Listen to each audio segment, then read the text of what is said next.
সুপ্রিয় দর্শক, আসসালামু আলাইকুম। আপনাদের সবাইকে স্বাগত জানাচ্ছি এখনকার আলোচনায়। আপনাদের সঙ্গে আছি আমি সিরাজুল ইসলাম। দর্শক, অনেক গুরুত্বপূর্ণ খবর আছে। ইরানের সর্বোচ্চ নেতা দেশের সামরিক কাঠামোয় বিরাট বড় বড় পরিবর্তন এনেছেন।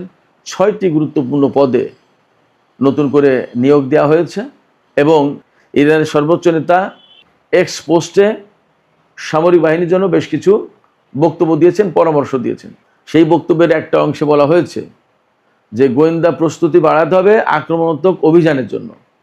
তার মানে হচ্ছে সর্বোচ্চ নেতা শুধু ইরানের সামরিক বাহিনীর কমান্ড কাঠামোতে পরিবর্তন আনেননি, মনে হচ্ছে যে যুদ্ধ প্রস্তুতি জোরদার করার নির্দেশ দিয়েছেন এবং এটাও মনে হচ্ছে যে ইরান সম্ভবত আমেরিকার উপরে, অর্থাৎ আমেরিকা বলতে মেবি মধ্যপ্রাচ্যের যে সমস্ত মার্কিন ঘাঁটি এখনও টুকটাক আছে বা যে সমস্ত সেনা আছে তাদের বিরুদ্ধে হয়তো অভিযান চালাতে শুরু করতে পারে।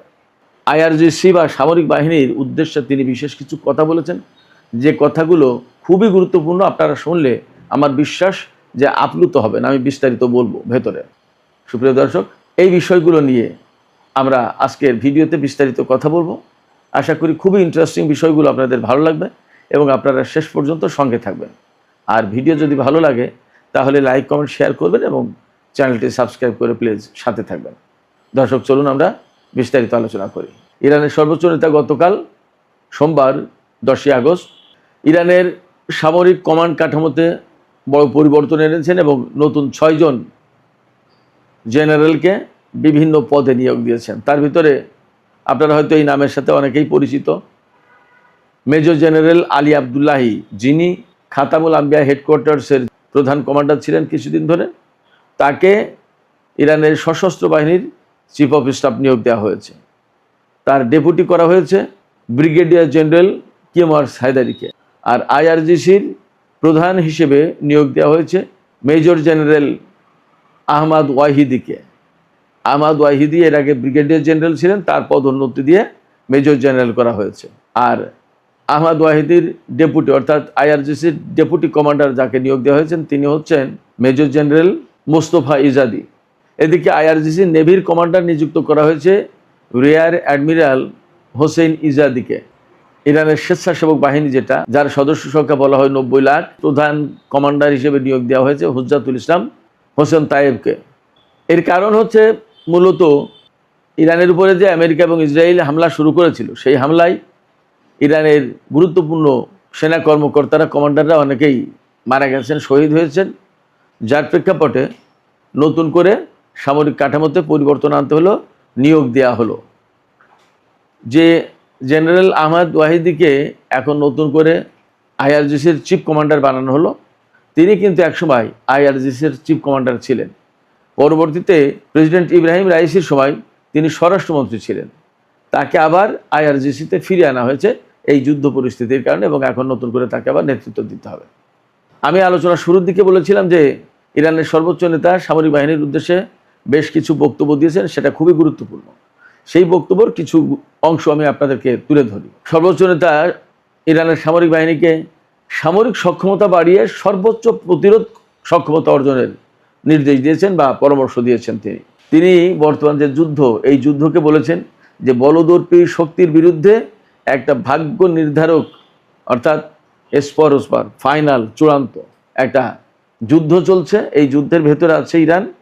এই সময় সামরিক বাহিনীকে আরও বেশি সক্ষমতা অর্জন করতে হবে এবং তিনি তো বলেছেন যে গোয়েন্দা প্রস্তুতি বাড়াতে হবে। একই সাথে সামরিক বাহিনীর ভেতরে তিনি আরও কিছু বিষয় প্র্যাকটিস করার আহ্বান জানিয়েছেন। যেমন বিশেষ করে আইআরজিসির মধ্যে সাংস্কৃতিক সক্ষমতা এবং মান উন্নয়ন ঘটাতে হবে, অর্থাৎ সাংস্কৃতিক চর্চা। এই সাংস্কৃতিক চর্চা বলতে ইরানের জনজীবনে, সামরিক বাহিনীতে কারবালার যে প্রভাব আছে, কারবালার যে চর্চা আছে, সেগুলো, অর্থাৎ সেখানে ধর্মকর্ম, তাহাজ্জুদের নামাজ পর্যন্ত পড়া, এগুলো গুরুত্বপূর্ণ ব্যাপার। তাহাজ্জুদের নামাজ পড়া খুব গুরুত্বপূর্ণ এবং অনেক কমান্ডার তারা রেগুলার তাহাজ্জুদের নামাজ পড়ে। এগুলো পাশাপাশি হয়তো বা হতে পারে পজিটিভ কিছু সাংস্কৃতিক কর্মকাণ্ড, যেটা হয়তো হতে পারে সিনেমা নাটক, এমনও হতে পারে। ইরানের সিনেমা নাটক তো খুবই সমাজ, দেশ গঠনের জন্য, পরিবার গঠনের জন্য বিরাট শিক্ষামূলক। সর্বোচ্চ নেতা পরামর্শ দিয়েছেন যে আইআরজিসির প্রতিটি স্তরে ব্যবস্থাপনা ও কমান্ড কাঠামো আরও শক্তিশালী করতে হবে এবং সামরিক এই নেতৃত্বের ভেতরে আধ্যাত্মিকতা এবং বৈজ্ঞানিক ভিত্তি গড়ে তুলতে হবে, যার প্রেক্ষাপটে আইআরজিসি আধুনিক দক্ষতার উপর প্রতিষ্ঠিত হতে পারবে। আমি একটু আগে বলছিলাম যে তাহাজ্জুদ নামাজের কথা, এই যে তিনি বললেন যে আধ্যাত্মিকতার চর্চা থাকতে হবে, অর্থাৎ যুদ্ধ করতে গেলেই যে গণহারে মানুষ মারতে হবে বা যাচ্ছে তাই করে যুদ্ধ করতে হবে, নট দ্যাট। যে মানুষের ভেতরে আধ্যাত্মিকতা থাকে, তার প্রতি মানব প্রেম থাকে, মানুষের প্রতি প্রেম ভালোবাসা থাকে, যার ভেতরে মানুষের প্রতি ভালোবাসা থাকে তার পক্ষে অন্যায় করাটা কঠিন হয়। আমরা দেখতে পাচ্ছি যে গত 5-6 মাস ধরে যে যুদ্ধ চলছে বা চললো, তাতে ইরান কিন্তু গণহারে কোথাও হত্যাকাণ্ড চালায়নি, এ কথা তার শত্রুরাও বলতে পারবে না। আর একটা কথা খুব গুরুত্বপূর্ণ, আপনারা সবাই মনে শুনেছেন, আমি গতকালকে বলেছিলাম, ইরানের জাতীয় নিরাপত্তা পরিষদের প্রধান করা হয়েছে সাবেক আইআরজিসির কমান্ডার মেজর জেনারেল মহসিন রেজাইকে। মহসিন রেজাই 1981 সালে আইআরজিসির প্রধান হিসেবে নিয়োগ পান এবং 1997 সাল পর্যন্ত একটানা তিনি আইআরজিসির প্রধান ছিলেন। তার মানে দাঁড়াচ্ছে যে ইরাকের সাথে যে ইরানের 8টা বছর যুদ্ধ হয়েছিল, সেই ইরান যুদ্ধের সময় তিনি আইআরজিসির প্রধান কমান্ডার ছিলেন। এটা হলো এক। দুই হচ্ছে, তার যেহেতু ব্যাপকভাবে যুদ্ধের অভিজ্ঞতা রয়েছে, এছাড়া তিনি ইরানের বিশেষজ্ঞ পরিষদ থেকে শুরু করে বিভিন্ন গুরুত্বপূর্ণ প্রতিষ্ঠান, সংস্থা, সংগঠন এবং বিভিন্ন পদে গুরুত্বপূর্ণ দায়িত্ব পালন করেছেন। তার যে একটা বিরাট বড় এক্সপিরিয়েন্স আছে এবং তিনি একেবারে আইআরজিসির কমান্ডার এবং তিনি বহু গুরুত্বপূর্ণ দায়িত্ব ছিলেন। তো সেই জন্য মানে বিপ্লব রক্ষার জন্য, অর্থাৎ বিপ্লবপন্থী সরকারের জন্য তিনি পারফেক্ট ম্যান। সেই হিসেবেই কিন্তু তাকে সর্বোচ্চ নেতা তার প্রতিনিধি হিসেবে জাতীয় নিরাপত্তা পরিষদে নিয়োগ দিয়েছেন। মহসিন রেজাই কিন্তু জাতীয় নিরাপত্তা পরিষদে সর্বোচ্চ নেতার প্রতিনিধি, আবার প্রেসিডেন্ট তাকে সর্বোচ্চ নিরাপত্তা পরিষদের সদস্য সচিব হিসেবে নিয়োগ করেছেন। তার মানে এখানে তিনি অত্যন্ত ক্ষমতাধর ব্যক্তি এবং অত্যন্ত গুরুত্বপূর্ণ ব্যক্তি। তিনিই সদস্য সচিব, আবার তিনিই সর্বোচ্চ নেতার প্রতিনিধি। এর মানে দাঁড়াচ্ছে সর্বোচ্চ জাতীয় নিরাপত্তা পরিষদ সেটা আগের চেয়েও আরও বেশি কার্যকর হবে এবং এই যে ইসরায়েল আমেরিকা বিরোধী যে যুদ্ধ, সেই যুদ্ধে আরও গুরুত্বপূর্ণ, আরও কার্যকর রোল প্লে করতে হবে এই পরিষদ, এমনটা ধারণা করা হচ্ছে। এবং আরও যাতে কার্যকর রোল প্লে করে, সেই জন্যই মহসিন রেজাইকে এখানে নিয়োগ দেওয়া হয়েছে। তবে একটা বিষয় মনে রাখতে হবে, যাকে এখান থেকে সরিয়ে প্রধান উপদেষ্টা, রাজনৈতিক উপদেষ্টা করা, যাকে এখান থেকে সরিয়ে সর্বোচ্চ নেতার রাজনৈতিক উপদেষ্টা করা হয়েছে মেজর জেনারেল বাকের জুলকাদর।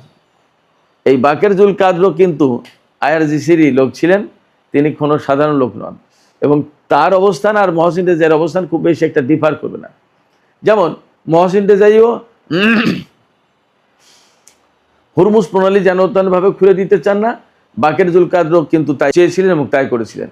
তিনি একদম সুস্পষ্ট গত পরশুদিনই বলেছিলেন যে আমেরিকার সাথে হরমুজ প্রণালী খুলে দেওয়ার চুক্তি আপাতত হচ্ছে না এবং ওমানের সাথে যে চুক্তি হচ্ছে সেটা আমেরিকার জন্য অ্যাপ্লিকেবল না, আমেরিকার জন্য কার্যকর হবে না।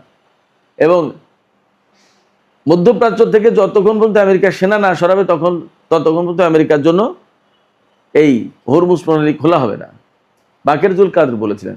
তার মানে এই মুহূর্তে পরমাণু কর্মসূচি চেয়ে কিন্তু আমেরিকা এই হরমুজ প্রণালীকে বেশি গুরুত্ব দিচ্ছে এবং আলোচনা, ডিপ্লোমেসি, সংবাদ, যত যা কিছু ঝগড়া, কন্দল যা কিছু এখন এই মুহূর্তে কিন্তু হরমুজ প্রণালী খুলবে কি খুলবে না এইটা নিয়ে। সেই গুরুত্বপূর্ণ পয়েন্টে বাকের জুলকাদর এবং মহসিন রেজাই দুইজনের অবস্থানই একই, পার্থক্য কিছু নেই। সেই জায়গা থেকে এমনভাবে দেখার কোনো সুযোগ নেই যে বাকের জুলকাদর একটু নরম প্রকৃতির লোক ছিলেন, ব্যাপারটা তা মোটেই না। এখানে হয়তো ব্যাপক অভিজ্ঞতার কারণে মহসিন রেজাইকে জাতীয় সর্বোচ্চ নিরাপত্তা পরিষদের প্রধান করা হয়েছে এবং বাকের জুলকাদরকে সর্বোচ্চ নেতার রাজনৈতিক উপদেষ্টা করা হয়েছে। হয়তো সময়ের ব্যবধানে তাকেই আবার সর্বোচ্চ জাতীয় নিরাপত্তা পরিষদের সচিব করা হবে। আপনাদের নিশ্চয় মনে আছে এই জাতীয় নিরাপত্তা পরিষদের সচিবই কিন্তু ছিলেন ডক্টর আলী লারিজানি, তিনি তো শহীদ হলেন। দর্শক, সবশেষে ইরানের পররাষ্ট্র মন্ত্রণালয়ের মুখপাত্র ইসমাইল বাকাইর একটা বক্তব্য দিয়ে আমি আলোচনা শেষ করব। গতকাল মার্কিন প্রেসিডেন্ট ডোনাল্ড ট্রাম্প ইরানকে নতজানু করার জন্য আরও ব্যাপকভাবে নিষেধাজ্ঞা এবং অর্থনৈতিক চাপ সৃষ্টি করার আহ্বান জানিয়েছেন মার্কিন কর্মকর্তাদের প্রতি। তিনি নির্দেশও দিয়েছেন। এর জবাবে ইসমাইল বাকাই, ইরানের পররাষ্ট্র মন্ত্রণালয়ের মুখপাত্র, তিনি বলেছেন যে আমেরিকা যে নীতি এতদিন অনুসরণ করে আসছে ইরানের বিরুদ্ধে, বিশেষ করে সর্বশেষ যে যুদ্ধের নীতি অনুসরণ করেছিল, এই সমস্ত সব কিছু ব্যর্থ হয়েছে। অর্থাৎ যুদ্ধ করেও তারা যখন ইরানকে নতজানু করতে পারেনি, তারা ব্যর্থ হয়েছে। এখন তারা আবার নতুন করে অবরোধ আরোপের মতো কথা বলছে, কিন্তু অবরোধ আরোপ তো ছিল 47 বছর ধরে। তারা কি করেছে? অতএব মার্কিন এই ব্যর্থ নীতি এখানে কাজ করবে না। এটা তাদের হতাশা থেকে এই অর্থনৈতিক অবরোধ এবং অর্থনৈতিক চাপ সৃষ্টির কথা বলা হচ্ছে। তো সুপ্রিয় দর্শক, এখনকার আলোচনা এখানে শেষ করতে চাইছি। আর ভিডিও ভালো লাগলে লাইক, কমেন্ট, শেয়ার করুন এবং চ্যানেলটি সাবস্ক্রাইব করে সাথেই থাকুন। দর্শক, এখনকার আলোচনা এখানে শেষ করতে চাইছি। আপনারা সবাই অনেক অনেক ভালো থাকুন। আল্লাহ হাফেজ।